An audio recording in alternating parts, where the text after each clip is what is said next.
Washington, AP, District of Columbia Mayor Muriel Bowser's cell phone rang earlier this week from an unfamiliar number. It was the White House calling to say President Donald Trump wanted to talk. The president congratulated Washington's mayor on $876 million in federal coronavirus relief going to the Washington area metro system, money that was surely welcome but not under the mayor's jurisdiction, instead going to a regional transportation authority.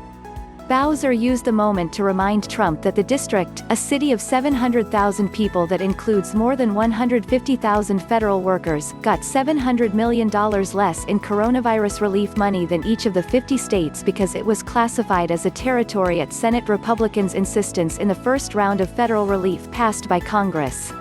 As a candidate, Trump spoke warmly of the nation's capital and said he wanted whatever is best for its residents.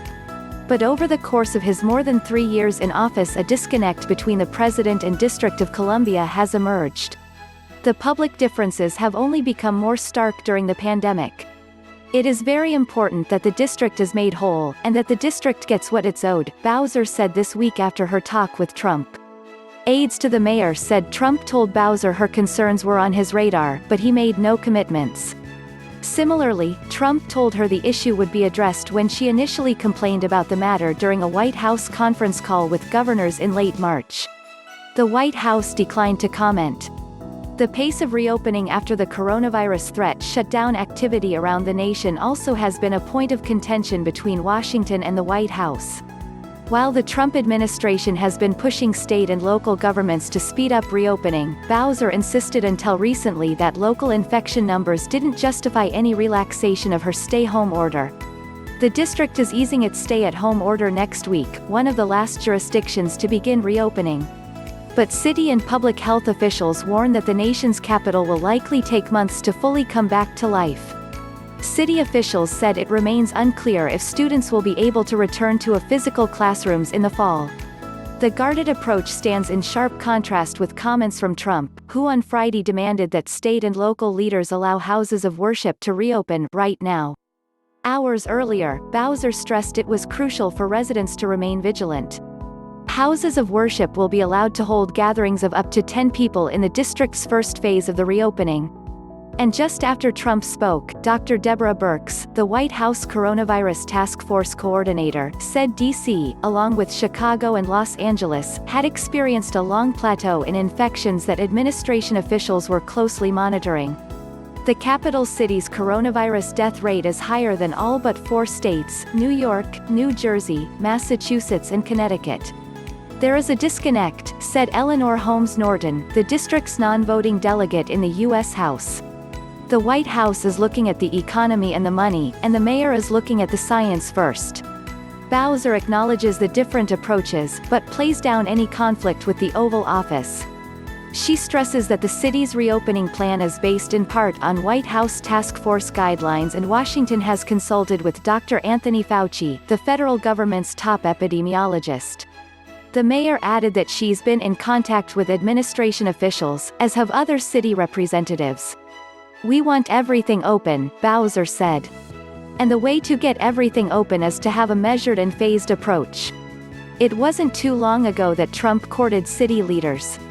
In 2014, as his company was developing a hotel at the historic old post office building leased from the federal government, Trump donated $5,000 to Bowser's D.C. Proud inaugural committee. 2 of Trump's children, Ivanka and Eric, gave $2,000 each to the mayor's campaign after she defeated the city's incumbent mayor in the primary that year. After emerging as the GOP frontrunner in 2016, Trump said in a Meet the Press interview that he'd certainly look at a decades-long push by district leaders to gain statehood. "I would like to do whatever is good for the District of Columbia because I love the people," Trump said. But earlier this month, Trump told the New York Post, "D.C. will never be a state." Why? "So we can have 2 more Democrat senators and 5 more congressmen," added Trump, alluding to the city's history of voting overwhelmingly for Democrats. Neither has Trump embraced life in Washington like some of his recent predecessors. Barack and Michelle Obama enjoyed a string of date nights at city restaurants. Bill Clinton jogged on the National Mall. Jimmy and Rosalind Carter won over some residents by enrolling their daughter, Amy, at a D.C. public school. Trump's outings in the area have centered on dinners at his own hotel and trips to his golf club in Northern Virginia. His infrequent forays elsewhere in the district have courted controversy. Earlier this month, he decided to hold a Fox News virtual town hall at the Lincoln Memorial. While other presidents have held events on the steps of the memorial, Trump got a federal waiver to sit at the marbled feet of the 16th president, generating some grumbling. In October, Trump attended a World Series game at the Washington Nationals Stadium. When he appeared on ballpark video screens, the D.C. crowd showered him with boos. Democrats and district activists also complain that the Trump administration has yet to reimburse the city for more than $7 million in security costs related to the 2017 inauguration and additional costs for Trump's bulked-up 4th of July celebration in Washington. Whether it's not paying for the inauguration or his 4th of July event to shorting D.C. residents in coronavirus relief, he's been clear in his attitude, said Bo Schuff, executive director of the statehood advocacy group D.C. Vote.